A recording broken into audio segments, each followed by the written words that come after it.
Are you thinking about buying a new construction home in Seattle, but you don't know the difference between a condo, townhouse, and a single family home? Well, in today's video, I'm going to walk you through the key differences between condos, townhomes, and single family homes in the greater Seattle area. This video is part 2 of my new construction home playlist, so make sure you watch the entire playlist to get the most amount of value. My name is Bo Sterling with Sterling Sells Homes, and I'm a real estate agent here in Seattle, Washington. If you're looking to buy or sell a home anywhere in Western Washington, I've got you covered. Click the first link in the description to book a 15-minute call with me. We'll discuss your goals, go over options, and figure out what the best choice is for you. Now, in this video, we're going to be going over how common each of these types of homes are in the Seattle area. We're going to break down HOA costs, talk about utilities, and I'll even highlight a few neighborhoods where some of these homes are being built. And stick around to the end of this video because I've got a surprising example of why you should always get a sewer scope included with your inspection. Let's begin with a little overview. Seattle is known for its limited land availability, which has significantly shaped the housing market. New single-family homes in Seattle are becoming much less common due to zoning laws and the city's increasing density. Instead, you're going to find a lot more townhouses and condos being built to maximize space and meet the city's rising demand. Let me break this down a little further. New construction single-family homes are somewhat rare within the city limits of Seattle, but there are currently new development communities happening in places like Kent, Auburn, Covington, Black Diamond, North Bend, and even Bothell. That's not to say that there are no new single-family homes in Seattle. They're just a little bit less common and a lot pricier than you might find outside of the city. So if you think you might be looking for something outside of Seattle, you can definitely book a call with me because I like traveling outside of the city, and typically you're going to find much more attractive price points. Now, if we're talking about new townhome communities in Seattle, these have been much more common over the last few years. They've been popping up all over Seattle neighborhoods like Ballard, Capitol Hill, Green Lake. These homes take up smaller lots and have shared walls and roofs, but typically have low or no HOA fees. And finally, we have new construction condo buildings. These have also been quite common over recent years, and they can be found in areas like South Lake Union, Belltown, and across Lake Washington over in Bellevue. These units offer compact living with lots of amenities, but typically a lot steeper HOA fees. Each of these types of homes comes with unique pros and cons, which I'll explain as we go. A big factor to consider when purchasing a new construction home are how HOA fees and utilities are handled. Single-family homes typically don't have an HOA unless they're in a gated community, and utilities are entirely your responsibility, which gives you full control and you don't have to worry about splitting with other homeowners. Townhomes in Seattle avoid traditional HOA fees. Instead, they have a small shared maintenance cost, which could be around $50 to $150 a month. This covers things like shared driveways, landscaping, minor building repairs. Utilities like electricity and water are individually metered, but sewer lines are shared. As far as condo buildings, condos typically come with a much higher HOA fee, ranging from $300 to upwards of $1,000 or more per month, depending on the amenities. These fees cover services like building maintenance, insurance, security, and other than electricity, most utilities will be covered with the HOA fee. So you don't have to worry about keeping track and paying a bunch of utility companies. Now, these days, many investors and homeowners in Seattle are taking their single-family residential lots and condoizing them. Condoizing them? Is that even a word? Yes, if you look here, it is a word now, thanks to Seattle's zoning laws. And condoizing just means they're taking their single-family home lot,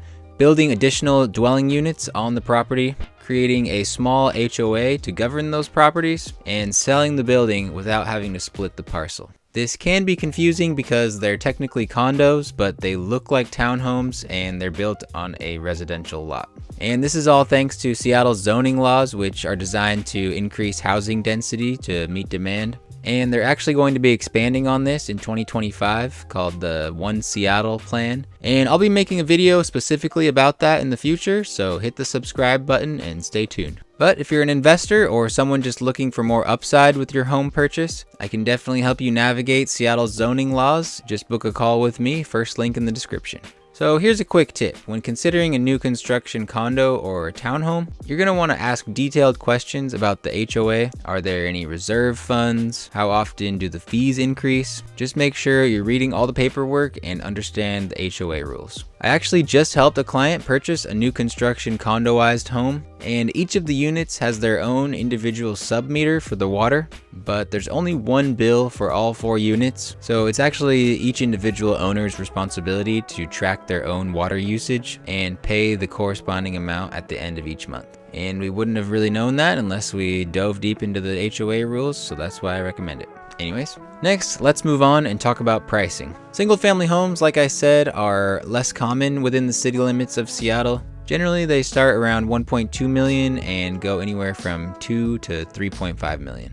You'll find homes like these in neighborhoods like Magnolia, West Seattle, or if you're traveling across Lake Washington and you're looking at Bellevue, you're going to be looking at more of a price range of 4 million to upwards of 20 million, depending on the neighborhood. As you can see here, this home in Clyde Hill is actually listed for 20 million as we speak.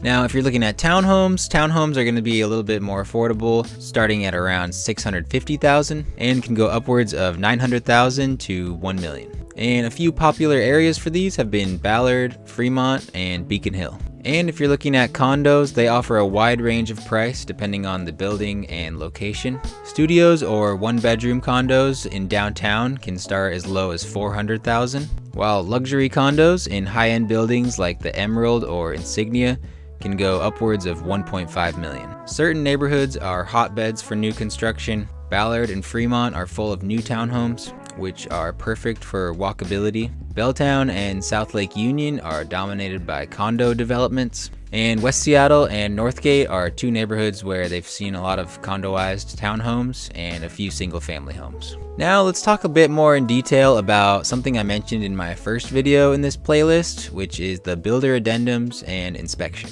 When we're making an offer on a new construction home, you're going to be asked to sign a builder or seller's addendum, and this is going to go along with our purchase agreement. This document outlines the builder's warranties, allowances, and potential limitations. So a few key points to check in the builder's addendum is going to be what's covered in the warranty.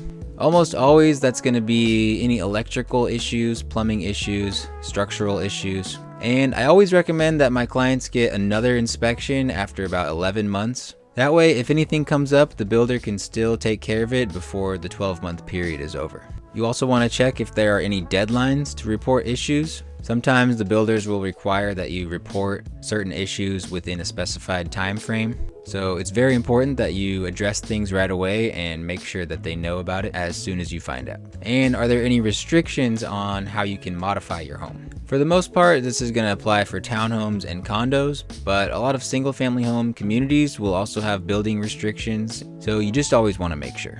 And I just want to emphasize that getting an inspection is a non-negotiable. Unless you're an investor or very handy and construction savvy, I always recommend having an inspection done, even if it's new construction. There's a lot of buyers who think they can skip the inspection just because it's a new construction home, but just look at some of the videos that inspectors post on new construction homes on Instagram and YouTube, and you'll be surprised. Which brings me to the point that I mentioned in the beginning of the video, that you should always get a sewer scope done with your inspection, because I literally just had a client last week where we had a sewer scope done on a new construction home, and when the inspector showed us the video, I was shocked.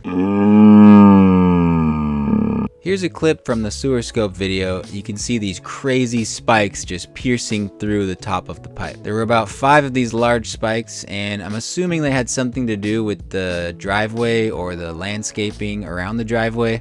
But either way, the builder didn't catch these, so that's why it's always worth it to get your own inspection, and always include a sewer scope if you can, because that could save you thousands of dollars later on down the road when something happens. Alright, now you should have a better understanding of what options you have when buying a new construction home in Seattle, and also a few things to consider. If you're looking for more upfront affordability and less maintenance, condos might be the way to go, but definitely keep those high HOA fees in mind. For a blend of privacy and urban living, townhomes might be a great middle ground. And if you're dreaming of having a little more space and independence, single-family homes might be your best bet. though it is going to be less common and pricier within the city. So unless your budget allows it or you're willing to travel, there's always the option. No matter what type of home you're considering, always do your homework, understand the builder addendum, make sure you get an inspection. You can always have an attorney go over the paperwork with you so you're not missing anything. And consider your lifestyle and budget when thinking about what type of home you're looking to purchase.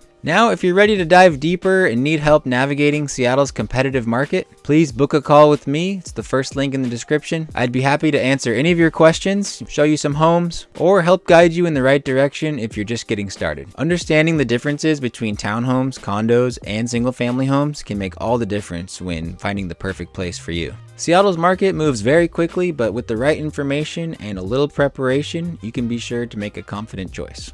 This should be the second video in my new construction home playlist, so make sure you watch the entire playlist to get the most amount of value. And hit the subscribe button if you found this video helpful. I'll see you in the next one.